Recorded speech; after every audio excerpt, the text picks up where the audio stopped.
basher ako par. In-unfollow kita kasi wala naman ako ang tip sa'yo, pang epic galaw. Puta, parang may utang na loob ako kay boss ah. Kapag in-unfollow niya ako, ang laking kawalan niya. Pasensya na boss kung wala kayong nakukuhang tips ah.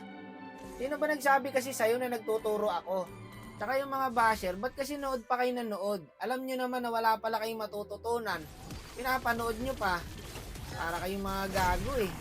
Tapos ang lalakas sa comment section yung mga yan. Akala mo makapag-bash, mga mythical immortal na, 1k points. Tapos pag tinik mo yung account niya mga yan, epic. Tapos Balmon yung main hero. Ayun naman, lagi na nga talo yung tao eh. Ilang beses lang ba ako nagturo ng tips guys? Sa 10 upload siguro isa. Sisitahin pa. Tapos yung tinuro kong tips na yon talo pa. Kawawa sa inyo. Aray ko. Kung gusto nyo matuto, kay Boss Fuego kayo tsaka kay Sir Bentings. Ako kasi, yung mga nakaka-relate lang sa solo RG. Huwag kasi kayo comment ng comment pag hindi nyo alam yung content ng kinokomentan nyo. Nagmumukha kayong siraulo eh. Pero no hate, mahal ko mga basher ko. Mga consistent yung mga yan. Isipin mo, yung iba dyan nakatapan badge pa. Pinapanood ka nila kahit ayaw nila sa'yo. Parang mga gago nga. Pero nga ako guys, sa mga nakatapan badge na basher, yun talaga ang dapat minamahal. Ganun sana. I love you na agad. Salamat po sa pamimintas araw-araw. Inang-ina nyo po. Malas na yung lobby. Lagi pang loose streak. Tapos pag na-loose streak pa yung nanonood sa akin, ako pa yung sinisisi na dadamay daw. Kawawa tao sa inyo. Aray ko.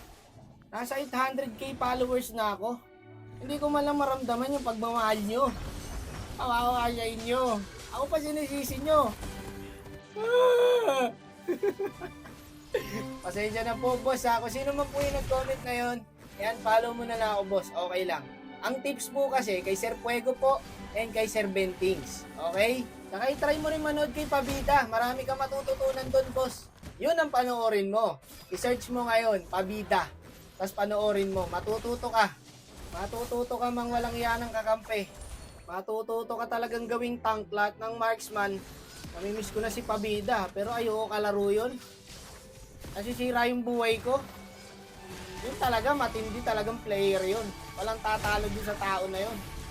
Lahat ginagawang tank. Immune pa sa trash talk yun. Yun ang trash talkin mo boss, wag ka sa akin. Kasi hindi naman ako nagtuturo ng tips eh. Diba? Mauumay ka talaga. Kasi kung gusto mong matuto, tapos papanoorin mo ako, eh talaga naman. No? Kakandaleki-leki ang buhay mo. Puta, mga kampi pa lang eh. Parang mga sa ilalim ng kanal kinuha eh. Pero konting antay lang guys, may nabasa akong article. Babaguhin na daw po ang matchmaking. Magandang balita yun para sa mga nagsosolo RG. Mga Ginoo, may nangyayari na. Antay lang tayo guys. Sa ngayon, tiis-tiis muna tayo. Solo RG tayo, wala tayong magagawa. Alam nyo naman, lahat ng mga klase ng insekto nandito. Ako kasi guys, immune na ako sa talo eh. Mas natutuwa nga ako pag talo eh. Nalulungkot ako pag panalo. Kasi parang niloloko na lang ako eh.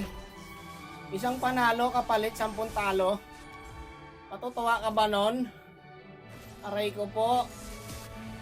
Araw-araw nag-grind. Panalo, talo, panalo, talo. Walang nangyayari, walang alisan. Sa mythical honor. Ano, dito na lang. Kaya po ulit dun sa nag-comment, pasensya na po bossing ha, kung hindi po kayo nasa-satisfied sa mga content ko. Doon nga po kayo kay Pabida, marami po kayo matututunan doon.